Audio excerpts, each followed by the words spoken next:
Je revenais de l'enterrement de ma mère, et ma maison était pleine de gens qui festoyaient. Thomas Dubois tenait la clé de sa porte d'une main tremblante. Après les 3 heures de l'enterrement le plus douloureux de sa vie, tout, ce qu'il voulait, c'était du silence pour digérer la perte de sa mère, Monique Dubois, partie après une longue bataille contre le cancer. Le son de la musique forte et des rires qui résonnaient à l'intérieur de sa propre résidence fit battre son cœur à un rythme effrayant.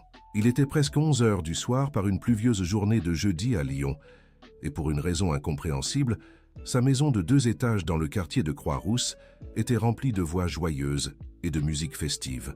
« Qu'est-ce qui se passe ici, bon sang ?» murmura Thomas pour lui-même. Toujours vêtu du costume noir qu'il avait porté au cimetière, sa cravate légèrement desserrée après des heures de larmes retenues. Lorsqu'il tourna la clé et poussa la porte d'entrée, la scène, qui s'offrit à ses yeux, fut comme un coup de poing dans l'estomac. Au moins 20 personnes occupaient son salon, toutes tenant des verres à la main, discutant avec animation. Des ballons colorés décorèrent la pièce, des guirlandes lumineuses clignotaient au plafond, et une table au centre était couverte de gâteaux, de petits fours et de bouteilles de champagne. « Thomas !» cria une voix féminine venue de la cuisine. « Enfin, te voilà !» Amélie Moreau, son ex-petite amie d'il y a 3 ans, apparut dans le couloir vêtue d'une robe bleue éclatante, portant un plateau de flûte à champagne. Son large sourire disparut instantanément lorsqu'elle vit l'expression de choc absolu sur son visage. « Amélie !» Thomas eut du mal à prononcer son nom. « Qu'est-ce que tu fais chez moi ?»« Mon amour, tu as oublié qu'aujourd'hui, c'est... » Elle s'arrêta au milieu de sa phrase, remarquant enfin son costume noir et ses yeux rougis et gonflés. « Pourquoi es-tu habillée comme ça ?»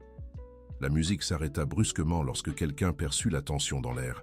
Toutes les conversations cessèrent, et 20 paires d'yeux se tournèrent vers Thomas, qui restait figé sur le seuil comme une statue, essayant de comprendre cette situation surréaliste.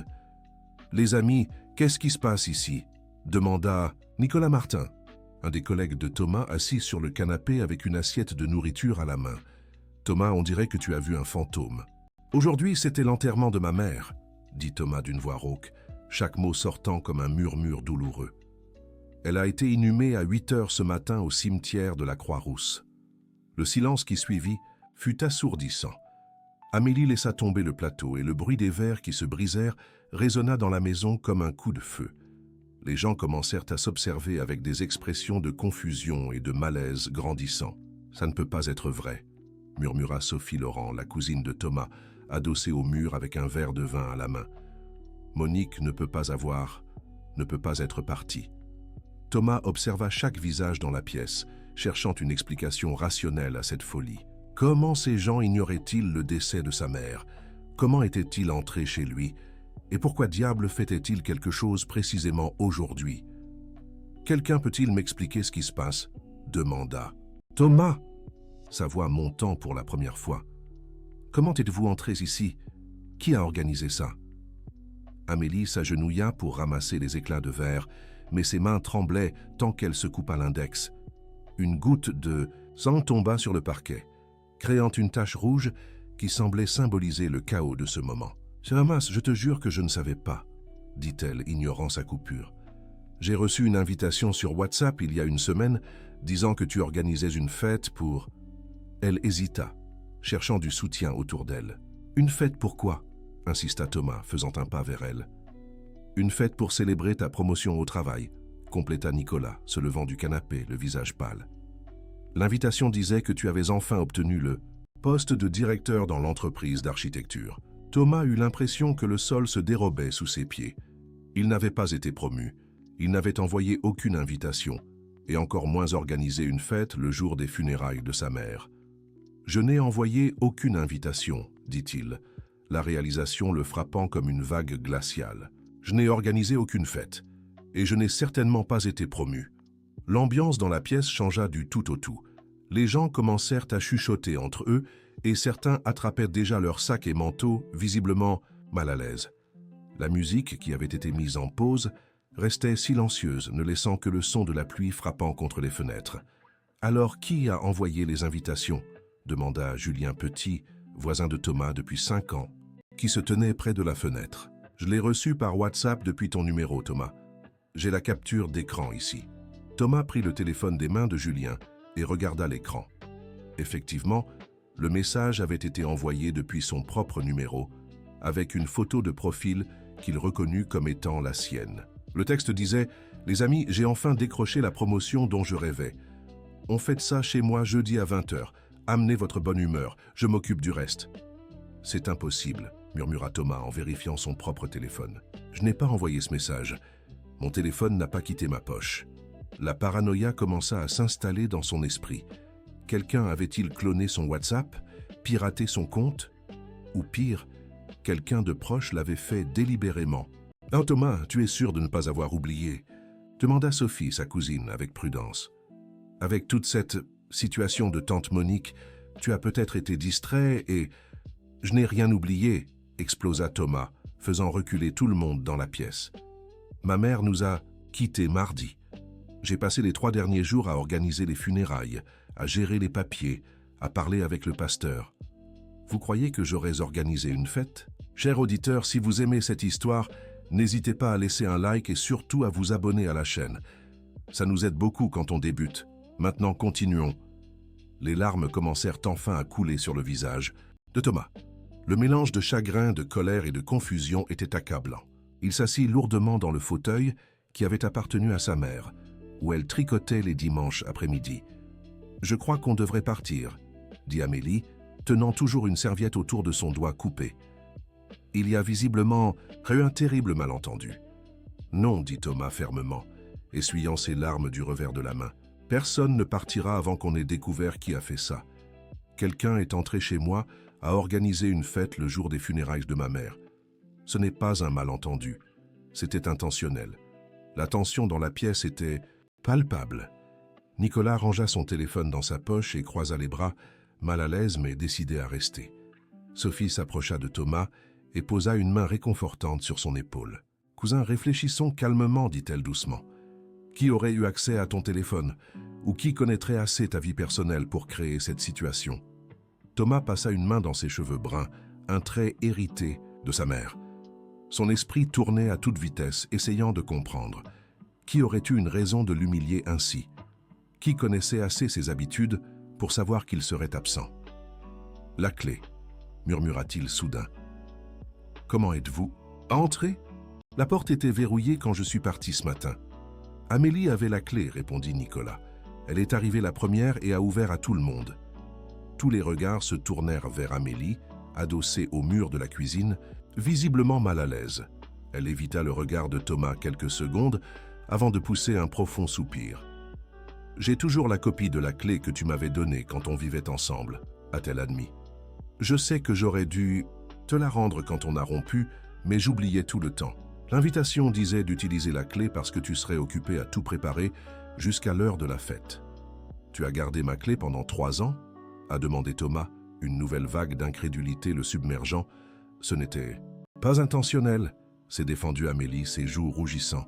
« Elle était restée dans mon trousseau et je n'y ai plus repensé. Quand j'ai reçu l'invitation, j'ai cru que tu me demandais de l'utiliser parce que tu me faisais confiance. » La situation devenait de plus en plus étrange. Thomas s'est levé de son fauteuil et a commencé à arpenter la pièce, observant les détails de la décoration. Les ballons étaient aux couleurs préférées de sa mère, bleu et jaune. La table était dressée avec la nappe en dentelle que Monique avait brodée des années auparavant. Même les amuse-bouches étaient du genre qu'elle préparait pour les réunions familiales. « Qui connaît ces détails ?» a demandé Thomas en montrant la décoration. « Qui saurait utiliser les couleurs préférées de ma mère? Qui saurait où trouver cette nappe ?» Le silence qui suivit fut lourd. Chaque personne dans la pièce commença à regarder autour d'elle, remarquant enfin les détails que Thomas avait mentionnés. La décoration n'était pas aléatoire. Elle trahissait une connaissance intime des goûts et préférences de la famille Dubois. « Thomas, » a dit Bertrand hésitamment, « es-tu sûr que personne d'autre n'a accès à ta maison? Une femme de ménage, un jardinier, un parent? Seulement moi et... » Thomas s'interrompit, une terrible réalisation commençant à germer dans son esprit. « Seulement moi et mon frère Vincent avons les clés de cette maison. » Le nom flotta dans l'air comme une bombe sur le point d'exploser. Vincent Dubois, le frère cadet de Thomas de 5 ans, avait déménagé à Marseille il y a 2 ans après une dispute familiale dévastatrice. Ils ne s'étaient plus parlé depuis l'enterrement de leur père, 3 ans plus tôt. quand ils s'étaient querellés à propos de l'héritage et des responsabilités envers leur mère malade. « Vincent est à Marseille », a dit Sophie rapidement. « Elle n'est même pas revenue pour les funérailles de tante. »« Comment le sais-tu » a demandé Thomas, se tournant vers elle avec les yeux plissés. « J'ai essayé de l'appeler mardi pour lui parler de tante Monique », a admis Sophie, évitant le regard de son cousin. « Il a dit qu'il ne viendrait pas. »« Tu lui as parlé ?» La voix de Thomas monta d'un ton. « Et tu ne me l'as pas dit ?»« Il m'a demandé de ne rien dire », explosa Sophie, révélant enfin ce qu'elle avait caché. « Il a dit que vous ne vous parliez plus de toute façon et qu'il ne voulait pas créer plus de drame dans un moment déjà difficile. » Thomas eut l'impression de recevoir un nouveau coup en pleine poitrine. Non seulement son frère avait refusé d'assister aux funérailles de leur propre mère, mais il avait spécifiquement demandé qu'on ne parle pas à Thomas de leur conversation. « Elle a posé des questions sur aujourd'hui », demanda Thomas, son esprit s'efforçant de relier les indices. « Il a demandé à quelle heure serait l'enterrement », répondit Sophie à contre-cœur. « Et combien de temps tu serais absent de la maison ?» La dernière pièce du puzzle s'emboîta avec un déclic presque audible. Vincent savait exactement quand Thomas serait absent. Il connaissait la durée des funérailles. Et il avait indiscutablement accès à la maison ainsi qu'une connaissance intime des goûts familiaux. « C'est lui, dit Thomas, plus pour lui-même que pour les autres. Vincent a organisé tout ça. »« Mais pourquoi ?» demanda Amélie, encore incrédule. « Pourquoi ferait-il une chose pareille ?» Thomas s'approcha de la fenêtre du salon, regardant la pluie qui continuait de tomber. Les lumières de la ville semblaient floues à travers les gouttes sur la vitre, créant un effet presque surréaliste qui s'accordait parfaitement à l'absurdité de cette soirée. « La vengeance », murmura-t-il. « Il a toujours dit que j'étais le fils préféré de maman, qu'elle m'aimait plus que lui. » La vérité était plus complexe que Thomas ne voulait l'admettre. Vincent avait toujours été le fils à problème, celui qui s'attirait des ennuis, qui dépensait l'argent sans réfléchir, qui ne parvenait jamais à garder un emploi très longtemps. Monique s'était vraiment plus inquiétée pour Thomas, le fils responsable qui prenait soin d'elle, payait les frais médicaux et était présent chaque jour.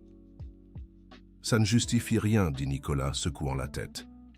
Faire une fête le jour des funérailles de sa propre mère, c'est malsain. Vous ne connaissez pas Vincent comme moi, répondit Thomas, sa voix chargée d'années de frustration accumulée. Il a toujours été capable de tout pour me blesser quand il se sentait injustement traité. Les personnes dans la pièce commencèrent à bouger avec malaise. La fête avait pris une tournure bien plus sombre et personnelle que quiconque ne l'avait anticipé. Certains ramassaient déjà leurs affaires, visiblement désireux de fuir cette situation tendue. « Je dois l'appeler, » dit Thomas, attrapant son téléphone avec des mains tremblantes. « Thomas, peut-être serait-il mieux d'attendre à demain, » suggéra Sophie. « Tu es trop bouleversé en ce moment. »« Non !» cria Thomas, faisant sursauter tout le monde. « Il doit m'expliquer maintenant. Il doit me dire pourquoi il a fait ça le jour où j'ai enterré notre mère. » Avec des doigts tremblants, Thomas composa le numéro de Vincent. Le téléphone sonna une fois, 2 fois, 3 fois. Au 4e appel, la voix familière et désinvolte de son frère répondit. « Salut, Thomas !» dit Vincent, et il y avait quelque chose dans son intonation qui confirmait tous les soupçons. Comment s'est passée la petite fête? Le sang de Thomas se glaça. La façon désinvolte dont Vincent mentionnait la fête, combinée à son ton presque moqueur, était la confirmation ultime qu'il était derrière tout cela. « Comment as-tu pu ?» demanda Thomas, la voix brisée. « Comment as-tu pu faire ça le jour des funérailles de notre mère ?»« Notre mère ?» Vincent éclata de rire à l'autre bout du fil. « Depuis quand Monique était notre mère, Thomas? Pour elle, tu as toujours été le seul fils qui comptait. »« Ce n'est pas vrai, » protesta Thomas, bien qu'une partie de lui sache qu'il y avait une once de vérité dans les mots amers de son frère. « Ah non ?» La voix de Vincent s'éleva. « Quand est-ce qu'elle m'a demandé comment j'allais pour la dernière fois? Quand s'est-elle souvenue de mon anniversaire? Tu vivais avec elle, Thomas. Tu étais le fils parfait qui s'occupait d'elle, toujours présent. Moi, j'étais juste l'échec qu'elle préférait oublier. » Les mots frappèrent Thomas comme des coups de couteau. Il savait que Monique s'était éloignée de Vincent ces dernières années, surtout après leur dispute constante sur l'argent et les responsabilités.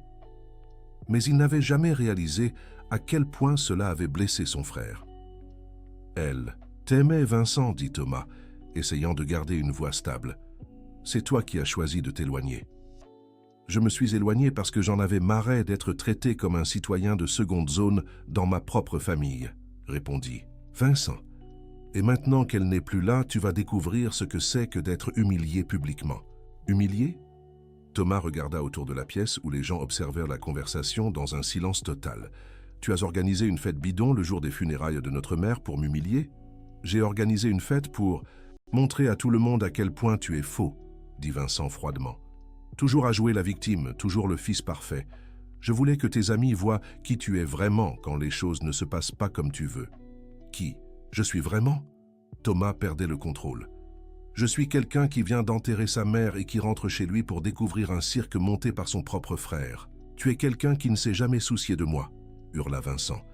Quelqu'un qui était content quand je suis parti à Marseille pour avoir maman rien qu'à toi. La communication fut coupée. Vincent avait raccroché, laissant Thomas tenant son téléphone et fixant un écran noir. Le silence dans la pièce était assourdissant, rompu seulement par le bruit de la pluie qui s'était intensifié dehors. « Mon Dieu !» murmura Amélie, la première à briser le silence. « Il a vraiment fait ça. » Thomas rangea son téléphone dans sa poche et se tourna pour affronter les visages gênés des personnes dans son salon. La réalité de la situation était enfin claire pour tous, mais cela n'atténuait ni l'humiliation ni la douleur qu'ils ressentaient. « Tout le monde, je suis désolé que vous ayez été mêlé à ça, » dit Thomas, essayant de garder une certaine dignité. « Évidemment, vous avez été trompé tout comme moi. »« Pas besoin de t'excuser, Thomas, » dit Nicolas, s'approchant de lui. « C'est nous qui sommes désolés pour ta perte et toute cette situation. » Un à un, les invités commencèrent à partir. Certains offrirent des étreintes sincères, d'autres firent simplement un signe gêné.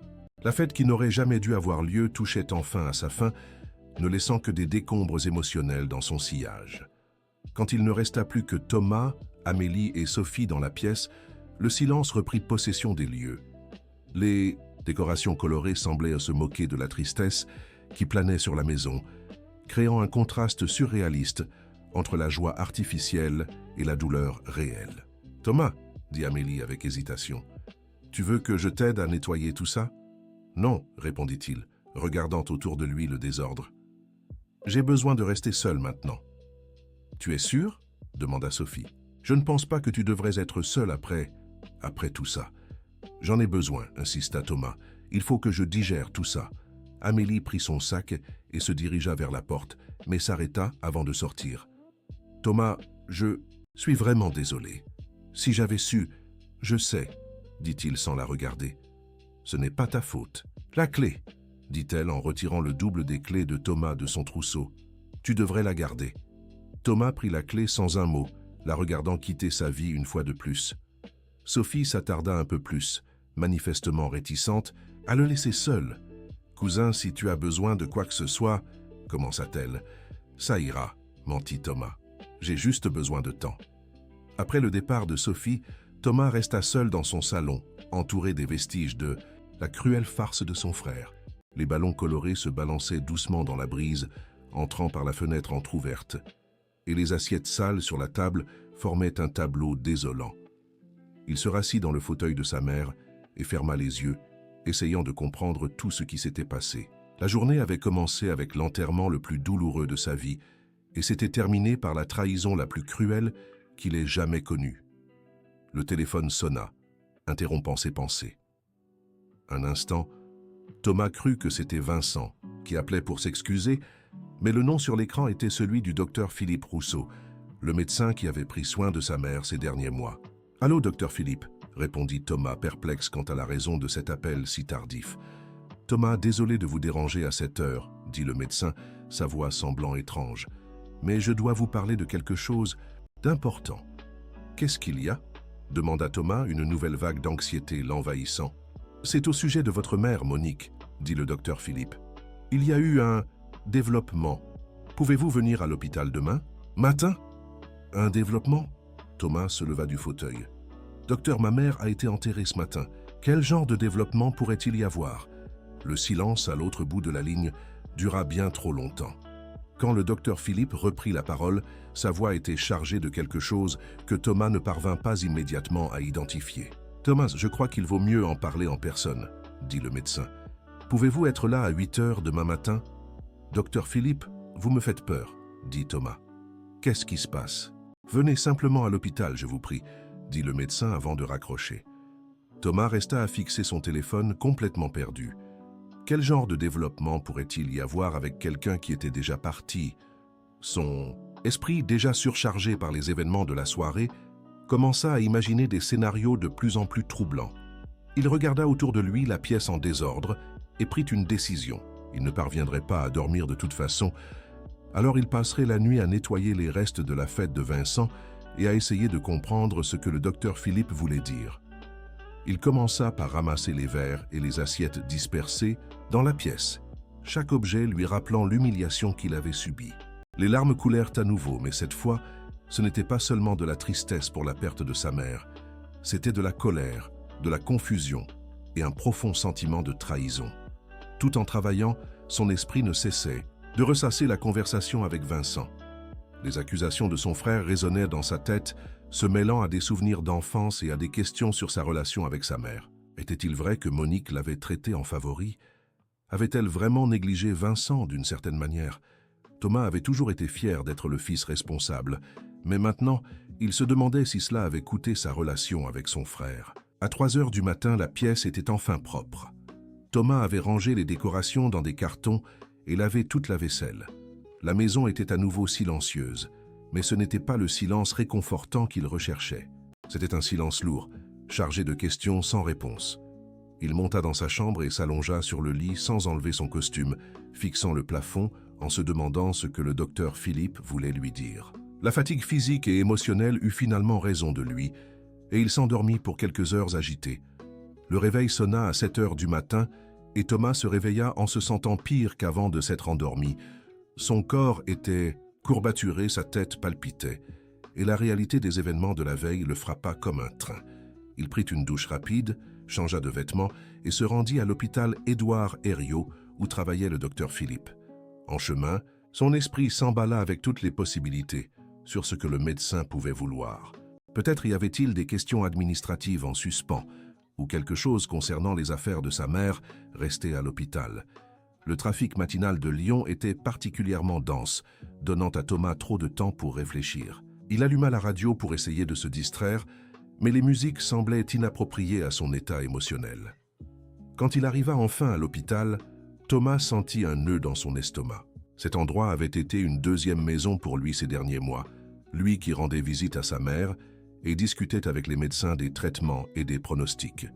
Le docteur Philippe l'attendait dans son bureau, et Thomas remarqua immédiatement que le médecin semblait mal à l'aise. Des papiers étaient dispersés sur le bureau et une expression inquiète se lisait sur le visage du professionnel que Thomas avait appris à respecter. « Thomas, merci d'être venu », dit le docteur Philippe en lui faisant signe de s'asseoir. « Je sais qu'hier a été une journée très difficile pour toi.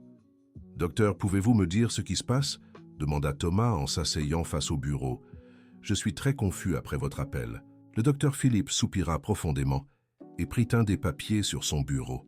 « Thomas, hier après-midi, après l'enterrement de ta mère, nous avons reçu des résultats d'analyse que nous avions demandés la semaine dernière. »« Quel genre d'analyse ?» demanda Thomas, sentant une nouvelle vague d'anxiété l'envahir. « Des analyses que nous avons faites pour mieux comprendre l'évolution de la maladie de ta mère, » expliqua le médecin. « Et nous avons découvert quelque chose d'inattendu. » Thomas attendit en silence, ses mains serrant les accoudoirs de la chaise. « Les résultats montrent que ta mère n'avait pas... » Le docteur Philippe hésita, cherchant clairement ses mots. « Thomas, ta mère n'avait pas perdu sa bataille contre le cancer comme nous le pensions. »« Qu'est-ce que ça veut dire ?» demanda Thomas, sentant le monde tourner à l'envers. « Cela signifie qu'il y a eu une grave erreur dans notre diagnostic, » dit le docteur Philippe, sa voix chargée de culpabilité. « Les examens montrent que le cancer était en rémission complète. Votre mère n'aurait pas dû... Elle n'aurait pas dû partir quand elle est partie. » Thomas eut l'impression d'être frappé par la foudre. Les paroles du médecin résonnaient dans son esprit, mais il n'arrivait pas à comprendre pleinement ce qu'il entendait. « Vous êtes en train de dire que ma mère, qu'elle n'aurait pas dû mourir ?» demanda Thomas, sa voix à peine plus qu'un murmure. « Je dis qu'il y a eu une négligence médicale, » admit le docteur Philippe, les mots sortant comme une douloureuse confession. « Votre mère a reçu un médicament qui n'était pas adapté à son état. Le dosage a été calculé sur la base d'un diagnostic incorrect. Le monde de Thomas s'écroula pour la deuxième fois en moins de 24 heures. Non seulement sa mère était partie inutilement, mais il avait été privé de temps supplémentaire avec elle à cause d'une erreur médicale. « Cela veut dire qu'elle pourrait être en vie ?» demanda Thomas, des larmes commençant à couler sur son visage. « Oui », répondit simplement le docteur Philippe. « Si nous avions eu les bons résultats la semaine dernière, elle serait encore parmi nous. » Thomas se leva de sa chaise et commença à marcher dans le bureau, essayant de saisir l'ampleur de cette révélation. Sa mère avait été victime d'une négligence médicale. Les funérailles avaient été inutiles. Le deuil qu'il vivait reposait sur une terrible erreur. « Que se passe-t-il maintenant ?» demanda Thomas, s'arrêtant et fixant le médecin. « Maintenant, nous devons faire face aux conséquences, » dit le docteur Philippe.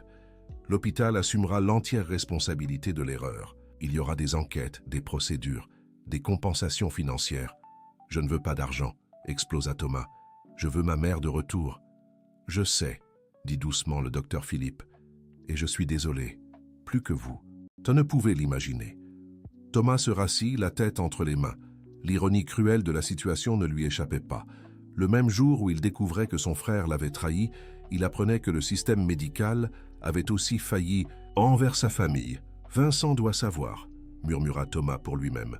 « Vincent ?» demanda le docteur Philippe. « Mon frère, » expliqua Thomas. « Il n'est même pas venu aux funérailles parce qu'il ne s'entendait pas avec notre mère. Maintenant, je dois lui dire qu'elle est morte à cause d'une erreur médicale. » La complication d'avoir à appeler Vincent après leur dispute de la veille ajoutait une couche de difficulté supplémentaire à une situation déjà insupportable. Comment pourrait-il expliquer tout cela à quelqu'un qui le détestait? Thomas passa les 2 heures suivantes à l'hôpital, parlant aux administrateurs, signant des papiers et écoutant des explications techniques sur l'erreur qui avait coûté la vie à sa mère. Chaque détail rendait la situation plus révoltante et douloureuse. Quand il sortit enfin de l'hôpital, Thomas était détruit mentalement et émotionnellement. Il se rendit dans un parc voisin et s'assit sur un banc, observant les gens vaquer à leurs occupations normales, inconscient de la tragédie qui l'avait frappé. Son téléphone sonna et il vit que c'était Sophie. « Salut, cousin, » dit-elle avec prudence. « Comment vas-tu aujourd'hui ?»« Pire, » répondit Thomas honnêtement. « Bien pire. Qu'est-ce qui s'est passé ?» Thomas raconta à Sophie sa réunion avec le docteur Philippe et la révélation dévastatrice sur la négligence médicale.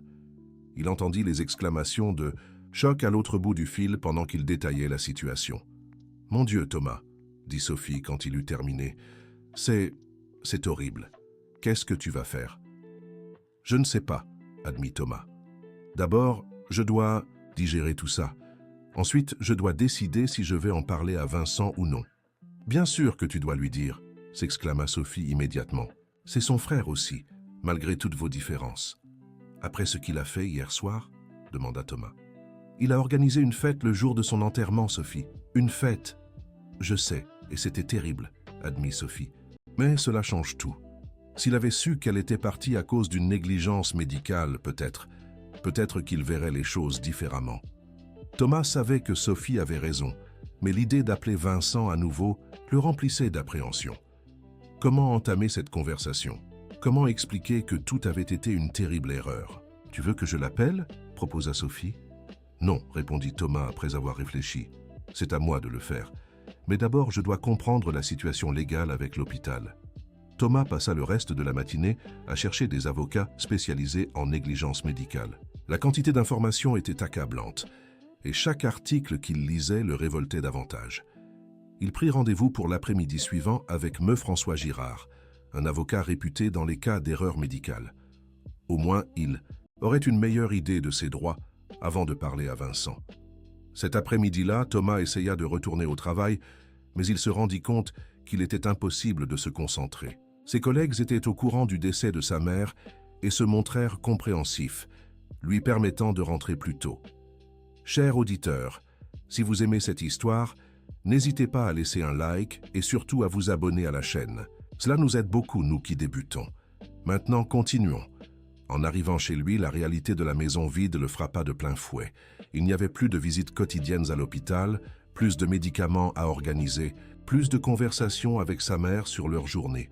Et maintenant, En sachant qu'elle aurait pu être encore en vie sans cette négligence médicale, la maison lui paraissait encore plus vide et la perte encore plus injuste. Thomas décida qu'il devait faire quelque chose de productif pour ne pas sombrer dans ses pensées. Il monta dans la chambre de sa mère et commença à ranger ses affaires, une tâche qu'il avait repoussée. Sur la table de nuit, il trouva le journal intime qu'elle tenait. Thomas hésita avant de l'ouvrir, conscient que c'était une intrusion, mais ressentant aussi le besoin de se reconnecter à elle d'une manière ou d'une autre. Les dernières entrées du journal étaient particulièrement émouvantes. Monique avait écrit sa fierté envers Thomas, mais aussi sa tristesse face à l'éloignement de Vincent. Une entrée de la semaine précédente retint particulièrement son attention. « Aujourd'hui, j'ai encore essayé d'appeler Vincent, mais il n'a pas répondu. Je sais qu'il m'en veut d'avoir été plus proche de Thomas, mais je ne sais pas comment arranger les choses. Peut-être que si je vais mieux, si je surmonte cette maladie, je pourrai lui rendre visite à Marseille et nous pourrons parler. Mon plus jeune fils me manque. » Les larmes coulèrent sur le visage de Thomas en lisant les mots de sa mère. Elle avait prévu de se réconcilier avec Vincent. Il y avait de l'espoir dans ces mots, un désir sincère de réparer leur relation. Cela rendait la négligence médicale encore plus cruelle. Non seulement il avait perdu sa mère, mais Vincent avait perdu la chance de se réconcilier avec elle. Thomas décida qu'il ne pouvait plus attendre. Il devait appeler Vincent et tout lui dire. La fête, la négligence médicale, les mots du journal. Même si cela déclenchait une nouvelle dispute, c'était la bonne chose à faire. Avec le journal toujours entre les mains, Thomas composa le numéro de Vincent. Le téléphone sonna plusieurs fois avant qu'il ne décroche. « Qu'est-ce que tu veux encore, Thomas ?» demanda Vincent, sa voix encore empreinte de l'animosité de la veille. « Il faut qu'on parle », répondit Thomas en essayant de garder une voix ferme. « C'est à propos de maman. »« Ah, tu veux me raconter en détail à quel point je suis un fils horrible pour ne pas être venu à l'enterrement ?» répliqua Vincent avec sarcasme. « Non, Vincent, dit Thomas, je veux te dire qu'elle n'aurait pas dû mourir. » Un long silence s'installa à l'autre bout du fil. Quand Vincent prit enfin la parole, sa voix avait perdu une partie de son agressivité. « De quoi tu parles ?» Thomas a tout raconté sur la réunion avec le docteur Philippe, sur la négligence médicale, sur comment les examens montraient que le cancer était en rémission. Il pouvait entendre la respiration lourde de Vincent à l'autre bout du fil, tandis que les détails se déroulaient. « Tu te moques de moi », dit Vincent lorsque Thomas eut terminé. « Je ne me moquerai jamais d'une chose pareille », répondit Thomas. « J'ai tous les papiers de l'hôpital avec moi. » Un autre silence suivit. Quand Vincent reprit la parole, sa voix était différente, plus basse, plus vulnérable. « Alors elle pourrait être en vie aujourd'hui. » « Oui, » confirma Thomas. « Sans leur erreur, elle serait encore là. » Thomas entendit ce qui semblait être des sanglots à l'autre bout du fil. Pour la première fois depuis des années, les deux frères partageaient une douleur sincère, sans barrière ni rancune entre eux. « Thomas, commença Vincent, la voix étranglée. « J'ai fait quelque chose d'horrible hier soir. »« Je sais, » dit Thomas doucement. « Mais maintenant, ça n'a plus d'importance. »« Comment ça, plus d'importance ?» demanda Vincent. « J'ai organisé une fête le jour de l'enterrement de notre mère. C'est impardonnable. Vincent, hier soir, tu gérais son départ à ta manière, » dit Thomas, surpris lui-même par sa capacité à pardonner. « Tu souffrais et tu agissais sous le coup de la colère. Mais maintenant, nous savons qu'elle a été victime de négligence. Ça change tout. »« Ça change quoi ?»« Ça change que nous avons désormais un ennemi commun, » dit Thomas. « L'hôpital qui a tué notre mère par incompétence. » La conversation qui suivit fut la plus honnête que les deux frères aient eue depuis des années. Vincent admit sa souffrance de s'être senti rejeté par la famille, et Thomas reconnut qu'il avait peut-être involontairement contribué à ce sentiment en étant toujours le fils parfait. « Vincent, il y a autre chose, » dit Thomas, regardant le journal entre ses mains. « Quoi ? » « J'ai trouvé le journal de maman aujourd'hui, » dit Thomas. « Ça là s'écrit sur toi. »« Qu'est-ce qu'elle a dit ?» demanda Vincent, la voix empreinte d'appréhension. Thomas lut l'entrée où Monique exprimait son désir de rendre visite à Vincent à Marseille et de se réconcilier avec lui. Quand il eut terminé, le silence à l'autre bout du fil fut absolu. « Elle voulait me voir ?» demanda Vincent, la voix brisée. « Oui, » confirma Thomas. « Elle t'aimait, Vincent. Elle t'a toujours aimé. Peut-être ne savait-elle pas comment le montrer, mais elle t'aimait. » Les sanglots de Vincent étaient maintenant audibles. Thomas sentit sa propre gorge se serrer d'émotion, réalisant qu'ils faisaient enfin face à leur perte ensemble, comme des frères devraient le faire. « Thomas, je veux revenir à Lyon, » dit Vincent lorsqu'il retrouva son calme. « Je veux aider avec la procédure contre l'hôpital. Je veux qu'ils paient pour ce qu'ils ont fait. »« Tu es sûr ?» demanda Thomas. « Tu as ta vie à Marseille. »« Quelle vie ?» demanda Vincent avec amertume. « J'ai fui ma famille par orgueil. Et maintenant notre mère est partie à cause d'une erreur médicale. J'aurais dû être là. »« Vincent, tu ne pouvais pas savoir, » dit Thomas. « Aucun de nous ne le pouvait. »« Mais j'aurais dû venir à l'enterrement, » insista Vincent. « J'aurais dû mettre mon orgueil de côté et être là pour toi et pour elle. »« Tu peux venir maintenant, » proposa Thomas. « Tu peux rester ici à la maison pendant que nous réglons tout ça. »« Tu me pardonnerais ?» demanda Vincent. « Après ce que j'ai fait hier soir, je t'ai déjà pardonné, » dit Thomas, réalisant que c'était vrai. « Nous sommes frères, Vincent. Nous sommes tout ce qui reste de notre famille. Nous ne pouvons pas nous permettre de continuer à nous disputer. »« Je prendrai le premier vol pour Lyon, » dit Vincent. « Je devrais arriver demain matin. » Après avoir raccroché, Thomas se sentit légèrement mieux pour la première fois depuis l'enterrement. La douleur de la perte était toujours là, amplifiée par la révélation de la négligence médicale. Mais au moins, il ne faisait plus face à tout cela seul.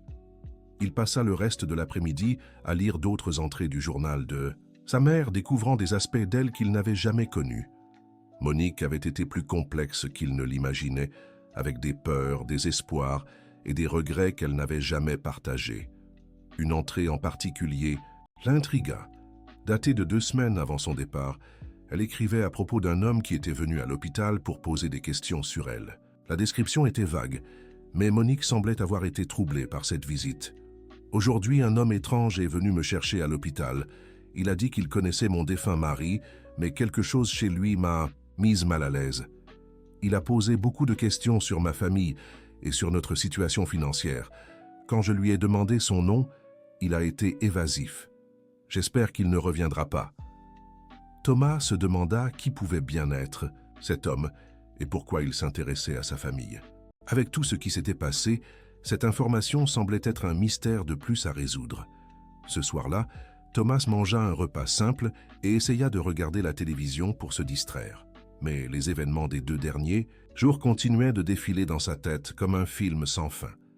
Il était sur le point d'aller se coucher quand la sonnette retentit.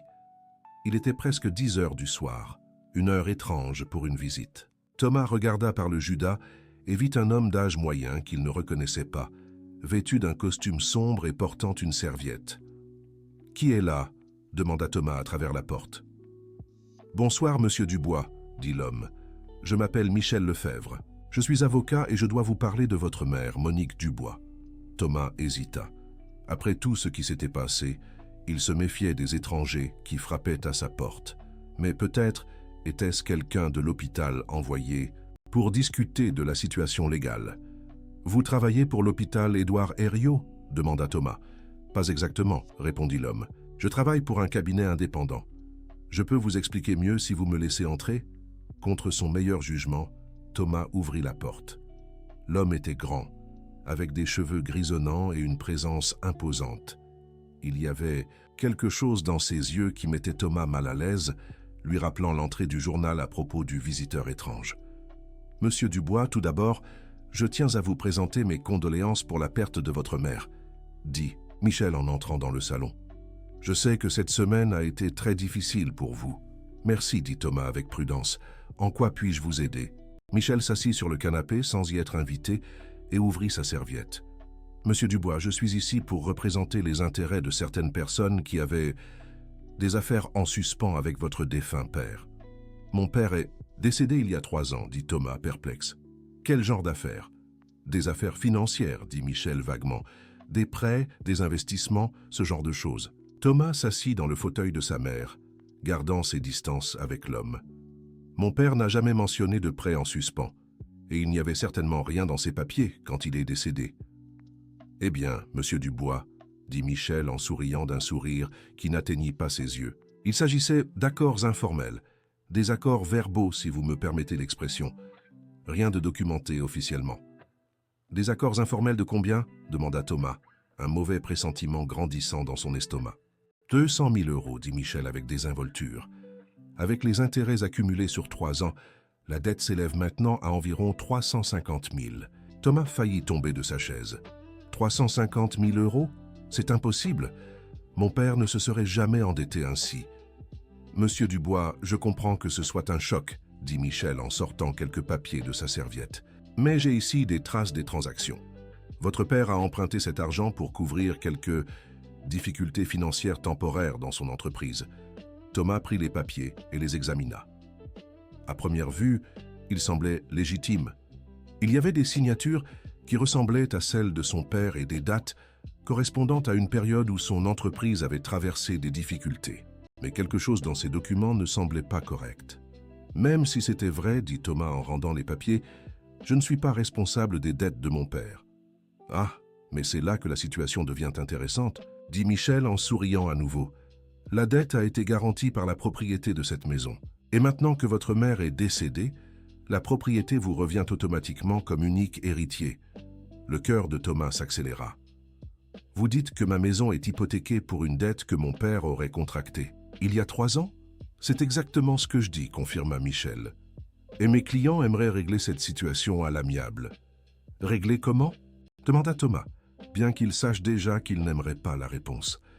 Eh bien, vous pouvez rembourser la dette en espèces, dit Michel, ou signer l'acte de propriété en notre faveur, et nous considérerons l'affaire close.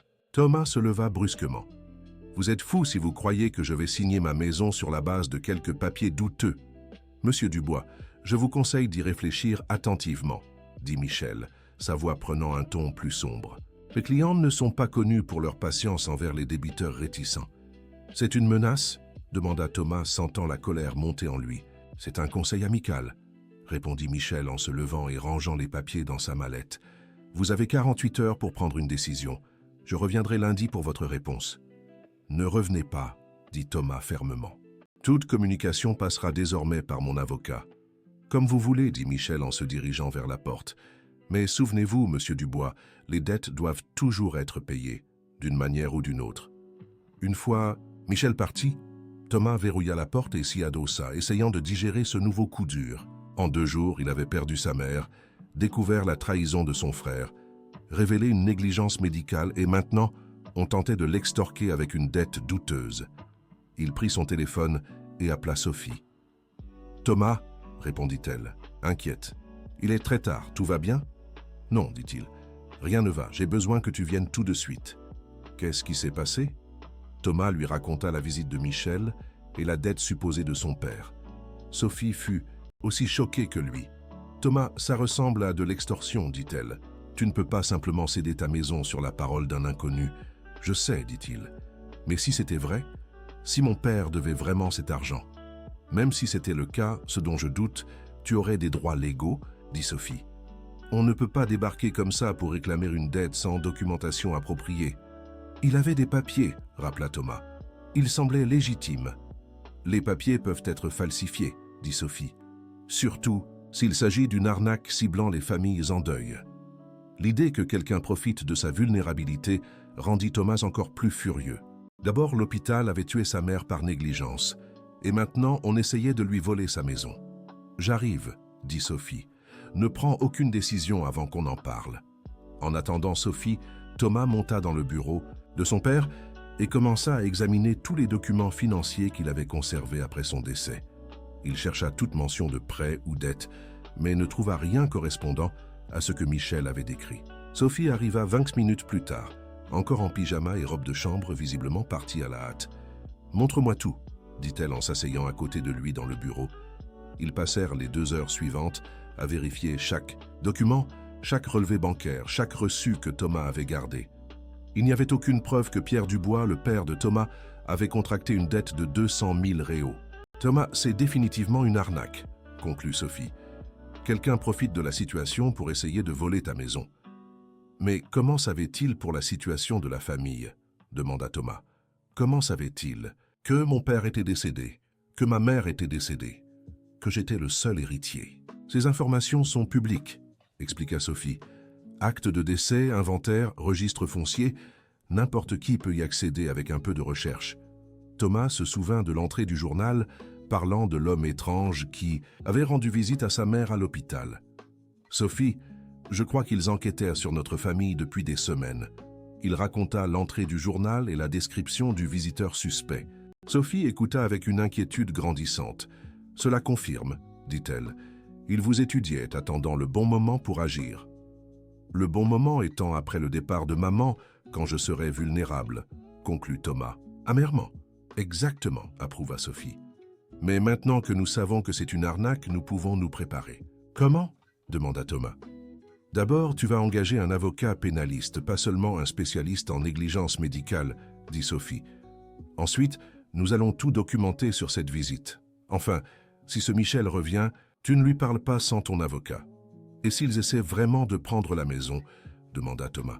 Ils n'y arriveront pas, déclara Sophie avec détermination. Pas légalement, en tout cas. Et s'ils essayent des méthodes illégales, ce sera un problème pour la police. Ils restèrent éveillés jusqu'à l'aube, élaborant une stratégie légale et discutant de toutes les implications de la situation. Quand le soleil se leva enfin, Thomas se sentit un peu plus en contrôle, mais toujours profondément secoué par tout ce qui s'était passé. « Quelle semaine !» murmura-t-il, regardant par la fenêtre le jour qui se levait. « La semaine n'est pas finie », lui rappela Sophie. « Vincent arrive aujourd'hui, et vous devez encore gérer la procédure contre l'hôpital. » Thomas avait presque oublié que son frère arrivait.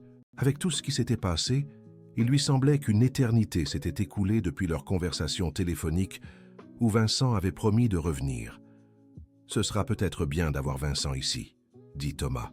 « Surtout si ces gens reviennent. »« Absolument, » approuva Sophie. « L'union fait la force face aux problèmes. » Le vol de Vincent arrivait à midi, donnant à Thomas assez de temps pour prendre une douche, manger un morceau et se préparer psychologiquement à revoir son frère après 2 ans. Quand Thomas arriva à l'aéroport, il se sentit nerveux. Malgré leur conversation réconciliatrice au téléphone, il restait beaucoup de rancœur entre les deux frères. La dernière fois qu'ils s'étaient vus, c'était aux funérailles de leur père, où ils s'étaient violemment disputés à propos de l'héritage. Vincent apparut à l'arrivée avec juste un petit bagage, paraissant plus maigre et plus âgé que dans les souvenirs de Thomas. Quand leurs regards se croisèrent, ils hésitèrent un instant avant que Vincent ne se dirige vers lui. « Salut, Thomas !» dit Vincent, la voix chargée d'émotions mêlées. « Salut, Vincent !» répondit Thomas. « Comment s'est passé le vol ?»« Long, » dit Vincent. « J'ai eu beaucoup de temps pour réfléchir à tout. » Ils marchèrent vers la voiture en silence, chacun perdu dans ses pensées. Ce ne fut qu'une fois sur la route que Vincent parla enfin. « Thomas, je dois encore m'excuser pour ce que j'ai fait, » dit-il regardant par la fenêtre. « La soirée était malsaine. J'étais tellement en colère que je n'ai pas pensé aux conséquences. »« Nous en avons déjà parlé, » dit Thomas. « C'est pardonné. »« Mais pas oublié, » dit Vincent. « Et je le comprends. Il me faudra du temps pour regagner ta confiance. »« Vincent, nous avons des problèmes plus graves maintenant, » dit Thomas. « Hier soir, un homme est venu à la maison en affirmant que papa devait 300 000 € à ses clients. » Vincent se tourna vers Thomas avec une expression choquée. « Quoi ?» Thomas raconta la visite de Michel et la prétendue dette, observant l'expression de son frère devenir de plus en plus inquiète. « C'est évidemment une arnaque, » dit Vincent quand Thomas eut terminé. « Papa n'aurait jamais caché une dette de cette ampleur. C'est ce que Sophie a dit aussi, » approuva Thomas. Mais il semblait bien informé sur notre famille. « Thomas, pendant que j'étais dans l'avion, j'ai beaucoup réfléchi à notre situation familiale, » dit Vincent. « Je crois qu'il y a peut-être des choses sur papa et maman que nous ignorions. » « Comment ça ? » « Comme le fait que maman ait reçu des visites étranges à l'hôpital, » dit Vincent, « ou que papa ait traversé des difficultés financières dont il ne nous a jamais parlé. » Thomas réfléchit aux paroles de son frère. Il était vrai que leurs parents avaient toujours été discrets sur les questions d'argent, surtout pendant les périodes difficiles de l'entreprise de Pierre. « Tu penses qu'il est possible que papa se soit vraiment endetté ?» demanda Thomas. « Je crois qu'il faut enquêter avant d'écarter cette possibilité, » répondit Vincent. « Mais même si c'est vrai, ça ne veut pas dire qu'on doit simplement donner notre maison à des inconnus. » En rentrant à la maison, Thomas montra à Vincent tous les documents qu'il avait examinés avec Sophie. Vincent les parcourut avec un œil neuf, cherchant des indices que Thomas aurait pu manquer. « Thomas, tu as remarqué ça ?» demanda Vincent, pointant un relevé bancaire datant de 3 ans. « Thomas regarda où Vincent montrait. Il y avait un virement de 200 000 € vers un compte qu'il ne reconnaissait pas, datant précisément de la période mentionnée par Michel. « Comment ai-je pu ne pas voir ça ?» murmura Thomas, le ventre noué. « C'était noyé parmi d'autres transactions, » dit Vincent. « Mais regarde, 3 jours plus tard, il y a un dépôt du même montant, qui revient sur le compte de papa. » Thomas examina les relevés plus attentivement. Vincent avait raison. Les 200 000 € étaient sortis puis revenus en quelques jours. « Qu'est-ce que ça signifie ?» demanda Thomas. « Ça signifie que papa a peut-être vraiment emprunté de l'argent, » dit Vincent. « Mais il l'a remboursé presque aussitôt. Alors pourquoi ces hommes disent-ils qu'il reste une dette ?»« Bonne question, » répondit Vincent. « On va découvrir ça. » Les 2 frères passèrent le reste de l'après-midi à appeler des banques et à essayer de retracer ces virements mystérieux. Ce qu'ils découvrirent était encore plus troublant. Le compte vers lequel l'argent avait été transféré appartenait à une entreprise qui n'existait plus. Investissement Mirage, lut Vincent sur le relevé bancaire. Jamais entendu parler. Moi non plus, dit Thomas. Mais si l'entreprise n'existe plus, comment peuvent-ils réclamer cette dette? Avant qu'ils ne puissent enquêter davantage, la sonnette retentit. Thomas regarda par l'œil de bœuf et vit Michel Lefebvre devant la porte 2 jours avant l'échéance qu'il avait fixée. « C'est lui », chuchota Thomas à Vincent. « Ne réponds pas », murmura Vincent en retour. Mais Michel semblait les avoir entendus parler, car il se mit à frapper à la porte plus insistant. « Monsieur Dubois, je sais que vous êtes là, cria-t-il. Il faut qu'on parle. »« Je vais ouvrir, dit Thomas, mais Vincent le retint par le bras. « Pas sans un avocat présent, dit Vincent. Rappelle-toi ce que Sophie a dit. »« Monsieur Dubois, si vous n'ouvrez pas maintenant, je prendrai ça comme un refus de négocier, cria Michel. Et mes clients n'aiment pas les débiteurs qui refusent de négocier. » La menace implicite dans la voix de Michel fit échanger un regard aux 2 frères. Il était clair que l'homme ne partirait pas comme ça. « 1 minute, cria Thomas en retour. « J'appelle mon avocat. » Thomas composa rapidement le numéro du docteur François Girard, l'avocat spécialisé en négligence médique avec qui j'avais pris rendez-vous. « Maître Girard, je suis Thomas Dubois, » dit-il lorsque l'avocat répondit. « J'ai une urgence juridique et j'ai besoin d'aide. Immédiatement. » « Que se passe-t-il, monsieur Dubois ?»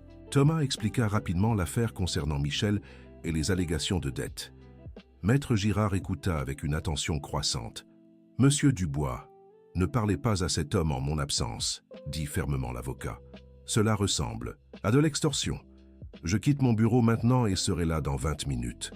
Il est devant ma porte en ce moment, » dit Thomas. « Dites-lui que toute discussion ultérieure se fera par l'intermédiaire de votre représentant légal, » ordonna Maître Girard. « Et documentez tout. Enregistrez la conversation si possible. » Thomas raccrocha et retourna à la porte.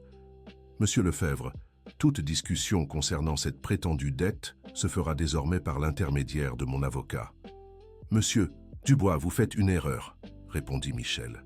« Mes clients préfèrent régler ce genre d'affaires directement, sans impliquer le système judiciaire. »« Eh bien, ils devront s'habituer aux avocats, » rétorqua Thomas. « Car c'est ainsi que nous procéderons. » Un silence s'installa de l'autre côté de la porte pendant quelques minutes. Puis Thomas entendit des pas s'éloigner. Il attendit quelques instants avant de regarder par la fenêtre pour confirmer que Michel était bien parti. « Bien joué, » dit Vincent.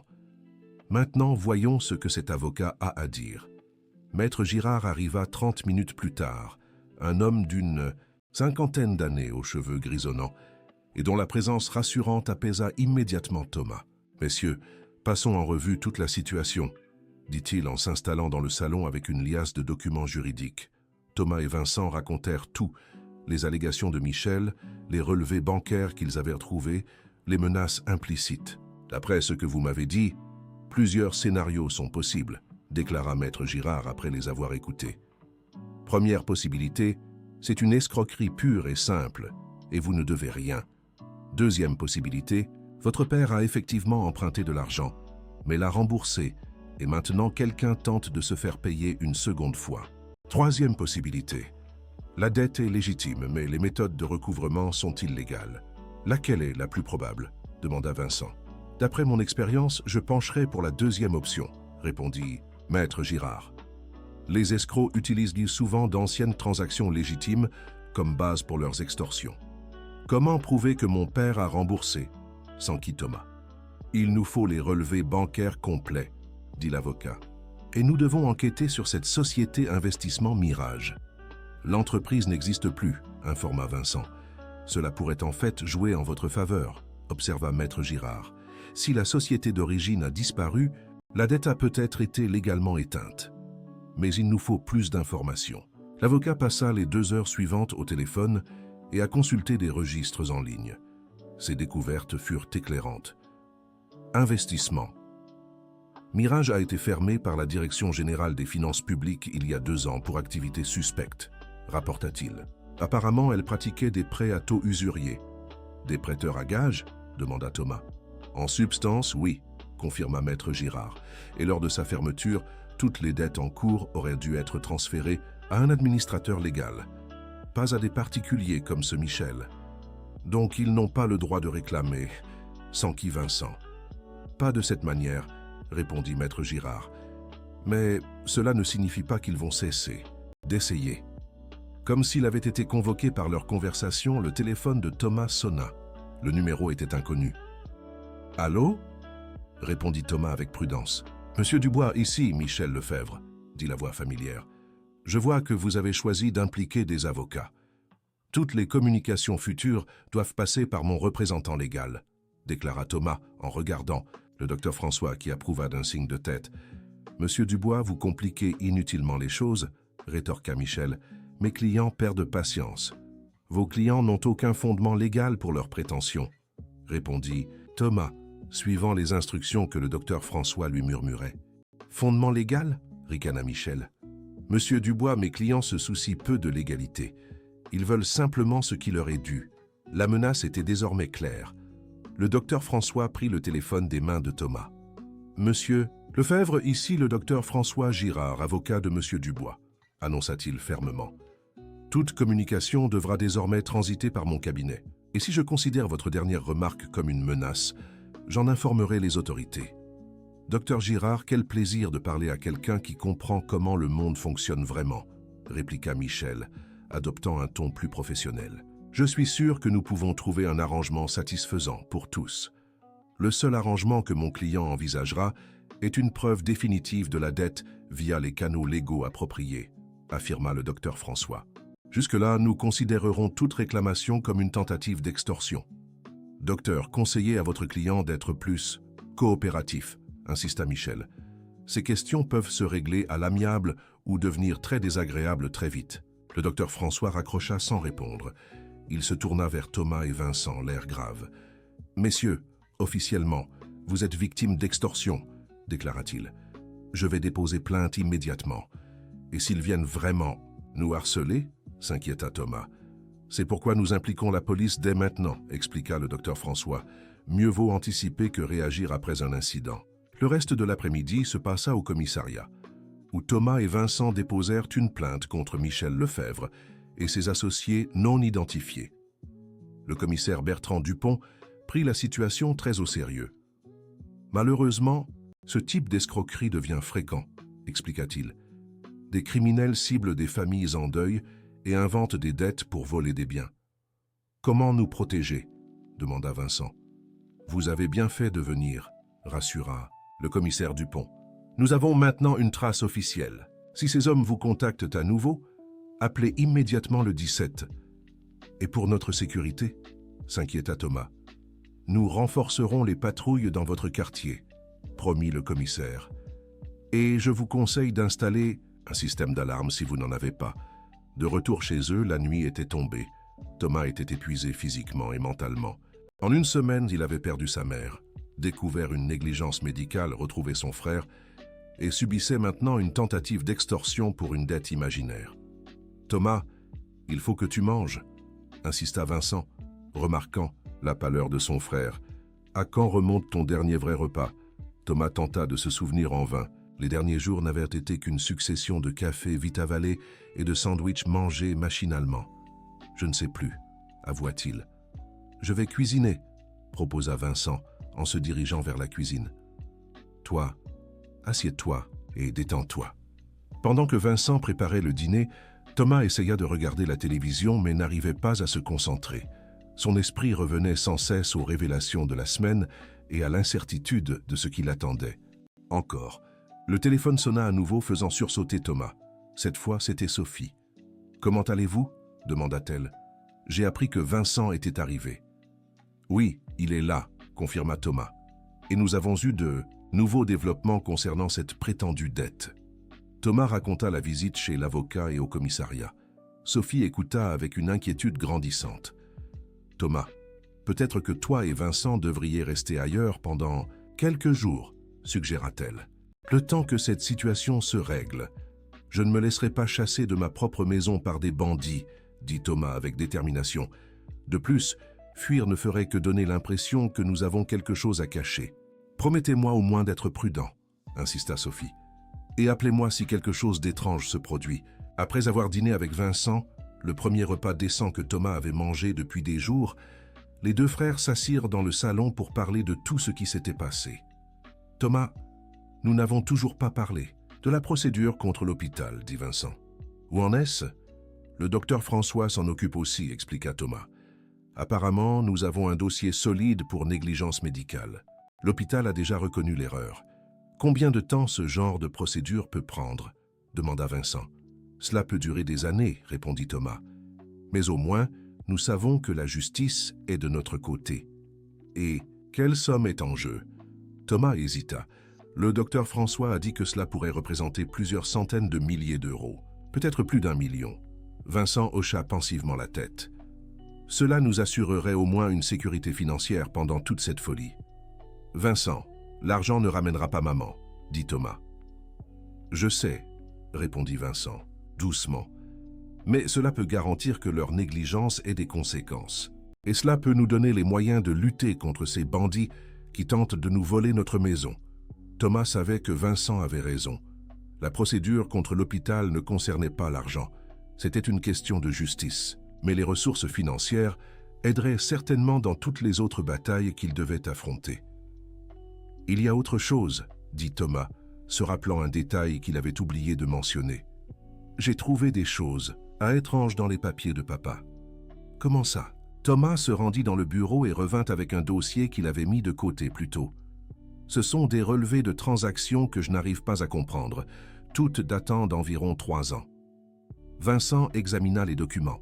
Il y avait plusieurs virements vers différents comptes, tous pour des sommes importantes, mais sans aucune explication claire. « Thomas, tu crois que papa était impliqué dans quelque chose de douteux ?» demanda Vincent avec hésitation. « Je ne sais pas, » admit Thomas. « J'ai toujours cru que je connaissais bien nos parents, mais maintenant je commence à en douter. Peut-être devrions-nous enquêter davantage, suggéra Vincent, surtout si cela a un lien avec ces gens qui tentent de nous extorquer. Comment enquêter ? Demanda Thomas. Nous pourrions commencer par parler aux gens qui connaissaient papa dans les affaires, proposa Vincent. D'anciens clients, des associés, des employés. Son entreprise a été vendue après son décès, rappela Thomas. Mais peut-être que les nouveaux propriétaires ont des informations. Ça vaut le coup d'essayer, approuva Vincent. Surtout si cela nous aide à comprendre ce à quoi nous faisons face. Ils passèrent encore 1 heure à élaborer un plan pour enquêter sur le passé de leur père, sans alerter d'éventuels bandits. C'était une situation délicate qui exigeait de la prudence. « Thomas, je peux te poser une question personnelle ?» demanda Vincent alors qu'il se préparait à dormir. « Bien sûr. »« Est-ce que tu regrettes quelque chose ?» interrogea Vincent. « À propos de maman, de la façon dont les choses se sont passées entre nous ?» Thomas réfléchit à la question. « Je regrette de ne pas avoir forcé une réconciliation, entre vous plutôt, dit-il enfin. Je regrette d'avoir laissé notre orgueil nous éloigner. »« Moi aussi, avoua Vincent. Je regrette d'avoir été si têtu, d'avoir laissé la rancœur m'empêcher d'être présent quand elle avait besoin de moi. »« Vincent, elle t'aimait, assura Thomas. N'en doute jamais. »« Je le sais maintenant, murmura Vincent. C'est juste dommage qu'il ait fallu si longtemps pour m'en rendre compte. Cette nuit-là, pour la première fois depuis des jours, Thomas parvint à dormir quelques heures d'affilée. Avoir Vincent à la maison le faisait se sentir moins seul et plus capable d'affronter les défis qu'il savait encore à venir. Mais sa paix fut interrompue à 4 heures du matin par le bruit d'un verre brisé. Thomas se réveilla instantanément et entendit Vincent bouger dans la chambre voisine. « Thomas !» chuchota Vincent, apparaissant à la porte de la chambre. « Quelqu'un a cassé la fenêtre du salon. » Les deux frères descendirent l'escalier avec précaution, Thomas saisissant une batte de baseball qu'il gardait dans le placard du couloir. Arrivés dans le salon, ils virent que la fenêtre avant avait été brisée par une pierre et un message y était attaché. Thomas prit le message avec des mains tremblantes et lut « 48 heures. Pas d'autre avertissement. » « Il ne plaisante pas, murmura Vincent. « Nous non plus, dit Thomas en prenant son téléphone. Je vais appeler la police. » La police arriva 15 minutes plus tard, accompagnée du docteur François, que Thomas avait appelé juste après les autorités. Le commissaire Bertrand examina la scène et le message avec un air grave. « Cela escalade définitivement la situation, dit-il. Nous avons maintenant des dégradations et de l'intimidation en plus de l'extorsion. Qu'est-ce que cela signifie pour notre sécurité ?» demanda Vincent. « Cela signifie que vous devez prendre des précautions sérieuses, » répondit le commissaire Bertrand. « Je vais demander des patrouilles régulières, mais je vous recommande aussi de considérer un hébergement temporaire ailleurs. »« Car non, » dit Thomas fermement. « Nous ne fuirons pas. »« Thomas, sois raisonnable, » intervint le docteur François. « Ces personnes ont déjà montré qu'elles étaient prêtes à user de violence. »« Casser une fenêtre n'est pas de la violence, » rétorqua Thomas. « C'est de l'intimidation. Et je ne me laisserai pas intimider pour quitter ma propre maison. » Le commissaire Bertrand soupira. « Monsieur Dubois, je comprends votre position, mais ma préoccupation est votre sécurité. Si quelque chose vous arrivait, nous prendrons des précautions, promit Thomas, mais nous ne fuirons pas. Installez au moins un système de sécurité dès aujourd'hui, insista le docteur François, et envisagez d'engager des gardes privés. D'accord, accepta Thomas, nous le ferons. Après le départ de la police et de l'avocat, Thomas et Vincent restèrent seuls avec la fenêtre brisée et la réalité d'être activement menacés. « Thomas, es-tu sûr de ne pas vouloir reconsidérer un hébergement ailleurs ?» demanda Vincent. « J'en suis sûr, » répondit Thomas. « C'est notre maison, Vincent. Tout ce qui reste de notre famille. Je ne laisserai pas des bandits nous chasser. »« Alors préparons-nous à la guerre, » déclara Vincent avec détermination. « Comment ça ? » « Installons le meilleur système de sécurité que l'argent peut acheter, » expliqua Vincent. « Engageons des gardes, documentons tout et découvrons qui sont ces gens et ce qu'ils veulent vraiment. » « Tout cela coûtera une fortune, » fit remarquer Thomas. « J'ai de l'argent de côté à Marseille, » dit Vincent. « Et tu recevras une indemnisation importante de l'hôpital. Nous pouvons nous payer une protection adéquate. » Thomas fut impressionné par la transformation de son frère. Le Vincent irresponsable qu'il connaissait avait laissé place à quelqu'un de déterminé et stratégique. « D'accord, » accepta Thomas, « faisons cela. » Ils passèrent la matinée suivante à appeler des entreprises de sécurité et à rechercher des systèmes de protection résidentielle. Thomas fut choqué par les coûts, mais Vincent insista. Leur sécurité n'avait pas de prix. À 14 heures, une équipe d'installation arriva pour poser des caméras, des capteurs et un système d'alarme relié directement à la centrale de l'entreprise de sécurité.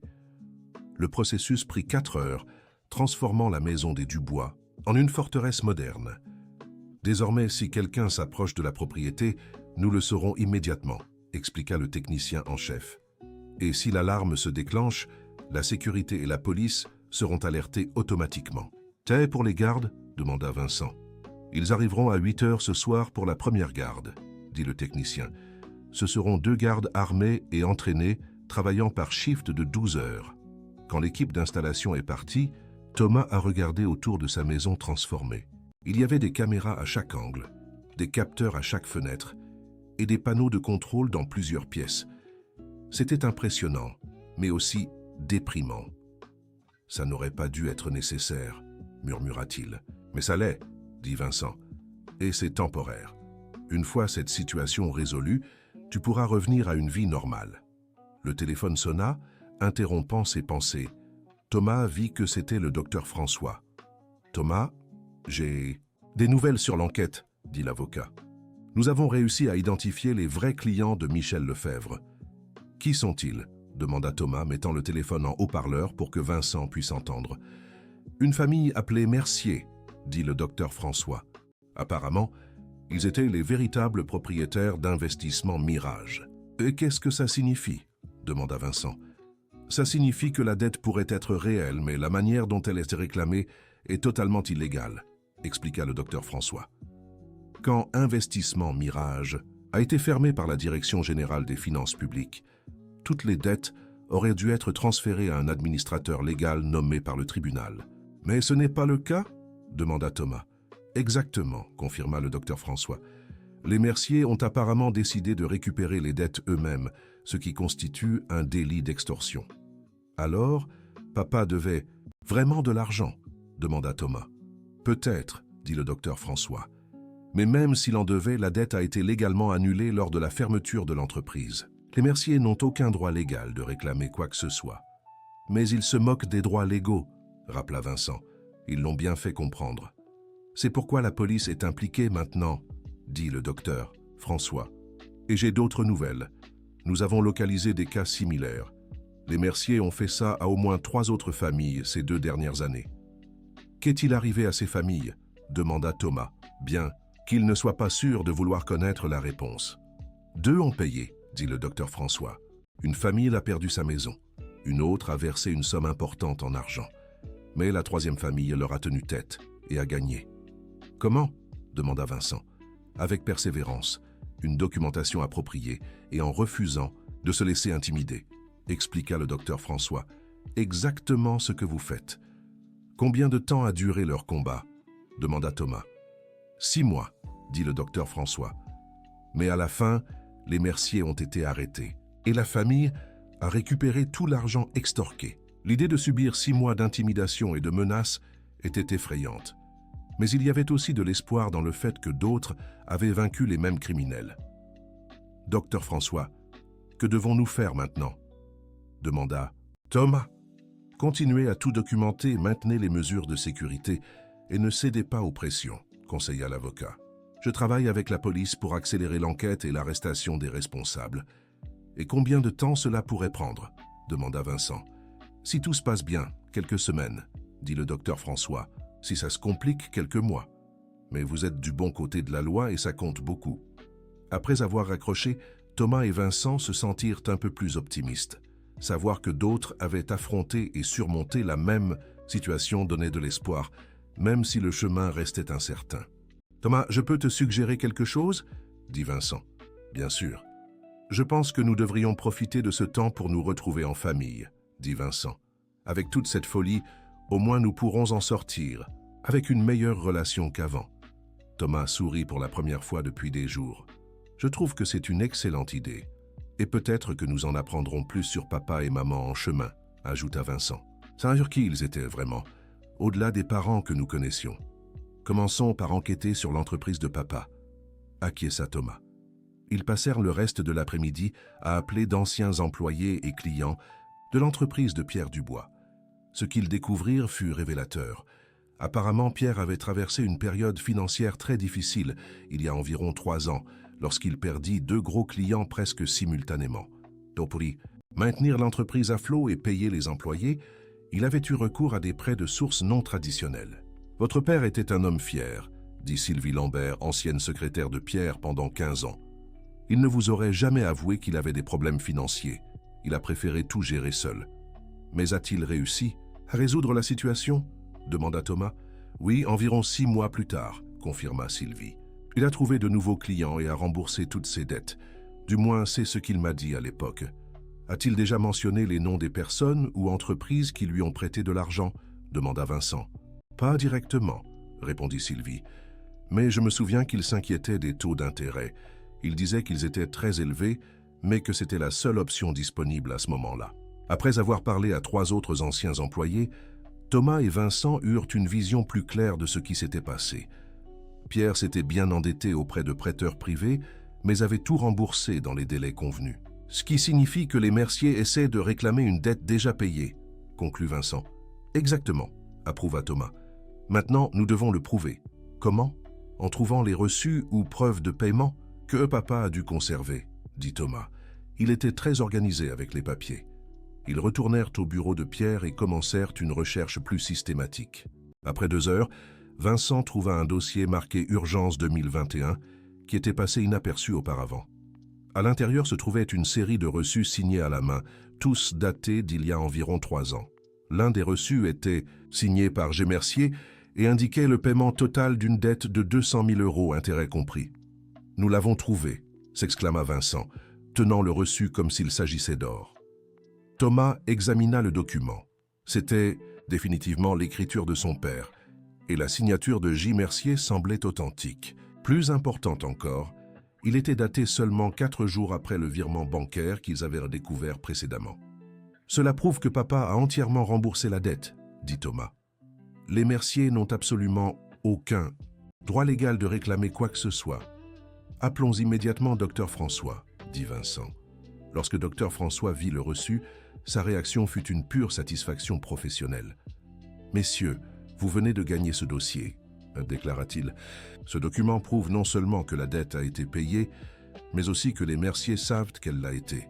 Cela transforme une simple extorsion en fraude criminelle. »« Que se passe-t-il maintenant ?» demanda Thomas. « Maintenant, nous portons cela à la police et ils émettent des mandats d'arrêt, » répondit Dr François. « Et vous poursuivez les Mercier pour extorsion, intimidation et préjudice moral. Combien de temps cela prendra-t-il » demanda Vincent. « Avec cette preuve, des jours, pas des semaines, » promit Dr François. « Les Mercier viennent de commettre un crime très grave contre des personnes qui ont des preuves écrites de leur innocence. » Pour la première fois depuis le début de toute cette situation, Thomas se sentit véritablement optimiste. Non seulement ils avaient la preuve dont ils avaient besoin, mais les bandits qui les terrorisaient allaient bientôt faire face aux conséquences légales de leurs actes. « Il y a encore une chose, » ajouta Dr François. « Avec cette preuve, je peux obtenir une ordonnance de protection temporaire contre les Mercier. Cela signifie qu'ils ne peuvent pas s'approcher de vous ou de votre propriété pendant que l'affaire est en cours. »« Ce serait formidable, » dit Thomas. « Je suis fatigué de me sentir prisonnier dans ma propre maison. Je vais déposer la demande demain matin dès l'ouverture, » promit le docteur François. « Et je vais demander à la police d'accélérer les mandats d'arrêt. » Ce soir-là, Thomas et Vincent célébrèrent avec une bouteille de vin qu'ils avaient trouvée dans la cave de leur père. C'était la première fois que l'un d'eux se sentait en liesse depuis le début de toute cette épreuve. « Tu sais, Thomas, » dit Vincent en servant plus de vin, « je pense que papa serait fier de nous. »« Pourquoi ?» demanda Thomas. « Parce que nous n'avons pas abandonné, » répondit Vincent. « Parce que nous nous sommes battus pour notre famille et notre maison. Parce que nous nous sommes serrés les coudes quand nous avions besoin l'un de l'autre. » Thomas leva son verre. « Un toast à papa et à maman. Et un toast à ne plus être idiots l'un envers l'autre, » ajouta Vincent. Ils trinquèrent et burent, se sentant pour la première fois depuis des années à nouveau comme de vrais frères. Mais leur célébration fut interrompue par le son de l'alarme de sécurité. Les lumières du système se mirent à clignoter et une voix automatique annonça « Périmètre violé, secteur nord ». Thomas et Vincent coururent vers le panneau de contrôle et virent sur les caméras de sécurité que 2 hommes tentaient d'escalader la clôture à l'arrière de la propriété. « Appelle la sécurité », dit Thomas en saisissant le téléphone. « Je suis déjà en train d'appeler la police », dit Vincent en composant le 17. En 5 minutes, la propriété était encerclée par des voitures de police et des gardes de sécurité. Les 2 intrus furent arrêtés avant même d'avoir pu entrer dans la propriété. Le commissaire Bertrand arriva peu après pour superviser la situation. « Eh bien, ceux-ci sont définitivement des associés des Mercier, » dit-il après, avoir brièvement interrogé les prisonniers. « Et maintenant, nous les avons pris en flagrant délit d'intrusion. »« Cela signifie que c'est fini ?» demanda Thomas. « Cela signifie que ça se termine rapidement, » répondit le commissaire. « Bertrand, avec les preuves que vous avez trouvées aujourd'hui et maintenant, avec ces hommes arrêtés en flagrant délit, nous avons un dossier très solide contre toute l'organisation. »« Et notre sécurité ?» demanda Vincent. « Avec ces 2-là, en prison et des mandats émis pour les autres, vous devriez être en sécurité, » dit le commissaire Bertrand. « Mais je recommande de maintenir les mesures de sécurité encore quelques jours, juste pour être sûr. » Lorsque la police partit finalement, emmenant les 2 intrus, Thomas et Vincent s'assirent dans le salon et essayèrent de digérer tout ce qui s'était passé. « C'était trop proche, » dit Thomas. « Mais cela prouve que notre système de sécurité fonctionne, » répondit Vincent. « Et cela prouve que nous faisons les bonnes choses. Vincent, je peux te confesser. »« Quelque chose ?» dit Thomas. « Bien sûr. Je commence à me sentir coupable, » avoua Thomas. « À propos de maman, de toi, de tout. »« Coupable de quoi ?»« D'avoir été le fils préféré, » dit Thomas. « D'avoir peut-être involontairement contribué à ce que tu te sentes rejeté par la famille. » Vincent réfléchit longuement aux paroles de son frère. « Thomas, que tu as été le fils préféré, » dit-il finalement. « Mais ce n'était pas de ta faute. C'était simplement qui tu étais, responsable, fiable, toujours présent. J'étais tout le contraire. Mais j'aurais pu faire plus pour t'inclure, insista Thomas. Et j'aurais pu faire plus pour être incluable, répondit Vincent. Thomas, nous avons passé des années à nous blâmer mutuellement et nos parents pour une dynamique familiale compliquée. Peut-être est-il temps de simplement pardonner à tout le monde et d'avancer. Y compris nous pardonner à nous-mêmes, demanda Thomas. Surtout nous pardonner à nous-mêmes, approuva Vincent. Ils restèrent dans un silence confortable pendant quelques minutes, chacun perdu dans ses propres pensées sur le pardon, la famille et les secondes chances. Thomas, quoi qu'il arrive avec la procédure contre l'hôpital ou avec ces bandits, dit Vincent, je suis heureux que toute cette folie nous ait réunis à nouveau. Moi aussi, approuva Thomas. Tu m'as manqué en tant que frère. Et j'ai ressenti le manque d'avoir une famille, dit Vincent. Le lendemain matin, le docteur François appela avec d'excellentes nouvelles. L'ordonnance restrictive a été approuvée, annonça-t-il, et la police a arrêté 3 autres membres de l'organisation Mercier cette nuit, y compris Michel Lefebvre lui-même. Vont-ils rester en prison? Demanda Thomas. Avec les preuves que nous avons, ils feront face à de graves accusations d'extorsion, d'intimidation, d'effraction et de fraude, dit le docteur François. Je suis confiant qu'ils écoperont de peines significatives. Et notre procès contre eux? Demanda Vincent. Nous allons demander des dommages pour préjudice moral, frais de sécurité, dégâts matériels et bien plus, répondit le docteur François. Vous devriez recevoir une compensation substantielle. Mais la meilleure nouvelle, c'est que c'est terminé, dit Thomas. Exactement, confirma le docteur François. Vous pouvez reprendre une vie normale. Cet après-midi-là, pour la première fois depuis plus d'une semaine, Thomas et Vincent sortirent de chez eux sans craindre pour leur sécurité. Ils se rendirent au cimetière pour visiter la tombe de leurs parents. « Bonjour papa. »« Bonjour maman, » dit Thomas, s'agenouillant devant les pierres tombales. « Nous avons enfin découvert la vérité sur tout.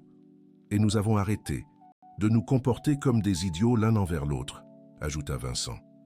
Ils restèrent là 1 heure, parlant à leurs parents de tout ce qui s'était passé, de leurs regrets et de leurs espoirs pour l'avenir. « Thomas, je crois qu'il serait fier de nous, » dit Vincent en partant. « J'en suis certain, » approuva Thomas. 2 semaines plus tard, toute la situation légale était réglée. Les Mercier avaient été condamnés et emprisonnés.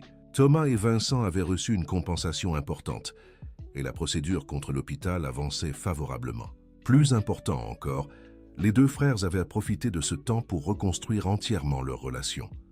Vincent décida de revenir s'installer définitivement à Lyon, et ils envisageaient de créer une entreprise ensemble avec l'indemnisation de l'hôpital. « Tu sais quelle est l'ironie dans tout ça ?» dit Thomas un soir alors qu'ils planifiaient leur avenir. « Laquelle ?» demanda Vincent. « Si maman n'était pas partie, si tu n'avais pas organisé cette fête désastreuse, si les Mercier n'avaient pas tenté de nous extorquer, dit Thomas, nous ne nous serions jamais réconciliés. Parfois, les pires choses mènent aux meilleurs résultats, acquiesça Vincent. Mais je préférerais quand même avoir maman avec nous, dit Thomas tristement. Moi aussi, répondit Vincent. Mais au moins, nous nous avons l'un l'autre, et nous savons qu'elle aurait voulu que nous fassions la paix. Elle serait heureuse de nous voir ainsi, approuva Thomas. Chers auditeurs, si vous appréciez cette histoire, n'hésitez pas à laisser un j'aime et surtout à vous abonner à la chaîne. Cela nous aide beaucoup à démarrer. Maintenant, poursuivons. 3 mois plus tard, Thomas et Vincent avaient établi une nouvelle routine. Vincent était officiellement revenu s'installer à Lyon et logeait temporairement dans la maison familiale en cherchant son propre appartement. Ils avaient lancé une petite entreprise de conseil en architecture, alliant l'expertise de Thomas dans le domaine et les talents de Vincent pour les affaires. La procédure contre l'hôpital Édouard Herriot avançait bien, le docteur François étant confiant qu'ils obtiendraient une indemnisation importante dans les mois à venir. Les Mercier avaient été condamnés à plusieurs années de prison et la compensation reçue par Thomas et Vincent avait couvert tous les frais de sécurité et laissé un montant considérable. Mais le changement le plus important était peut-être émotionnel. Les 2 frères avaient appris à parler ouvertement de leurs sentiments, de leurs peurs et de leurs espoirs. Ils avaient créé de nouveaux rituels familiaux, comme les dîners du dimanche et les visites hebdomadaires au cimetière. « Thomas, je peux te demander quelque chose ?» dit Vincent un dimanche après-midi, alors qu'ils préparaient le déjeuner ensemble.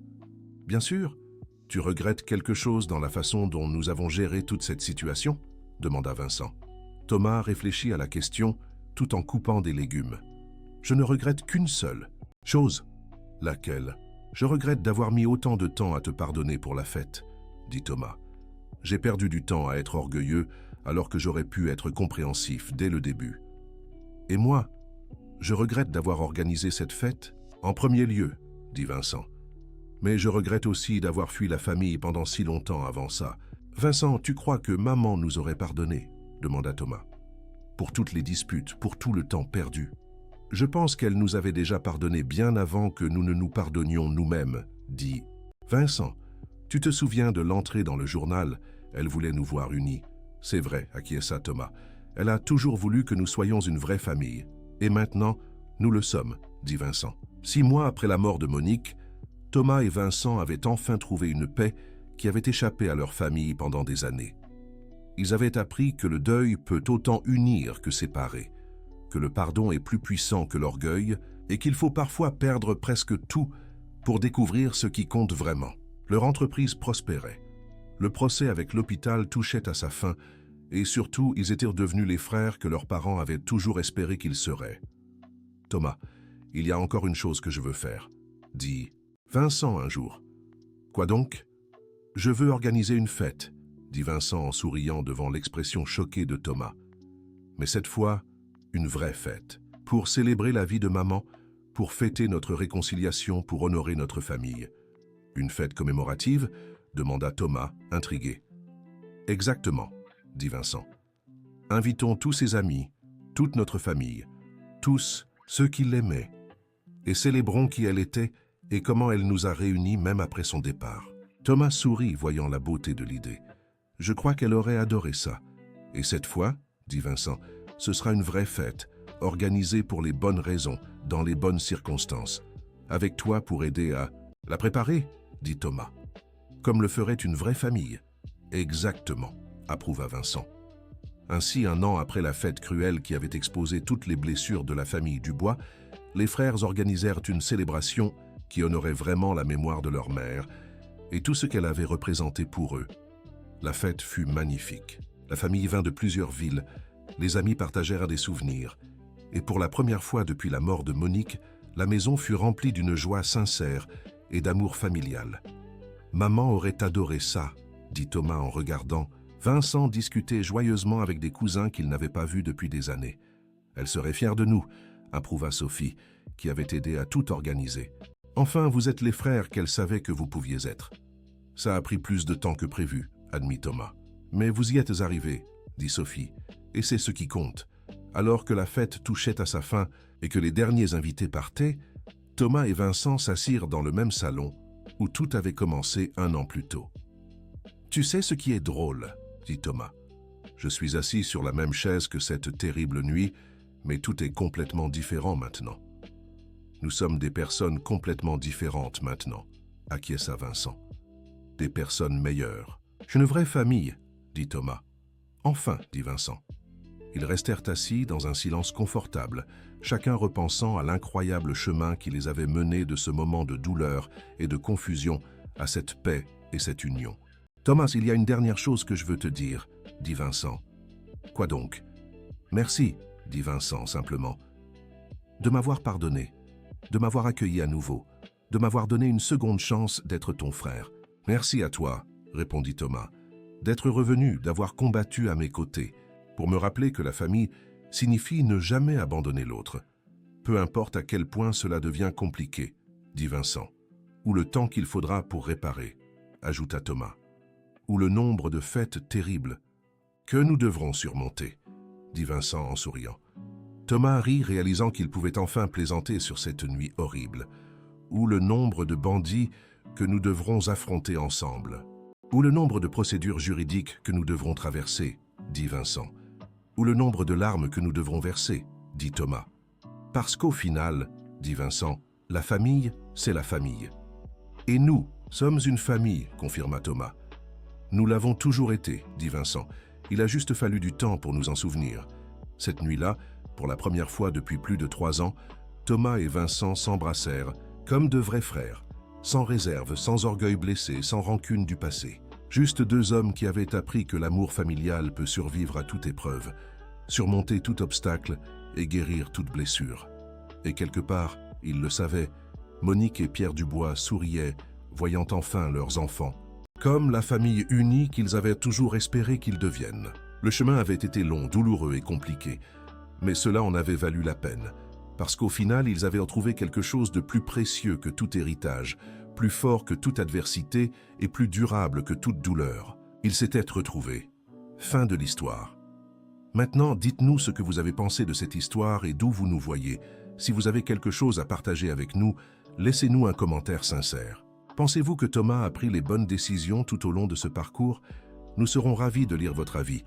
Merci infiniment pour votre compagnie. N'oubliez pas de laisser un like et surtout de vous abonner à la chaîne pour ne pas manquer d'autres histoires émouvantes.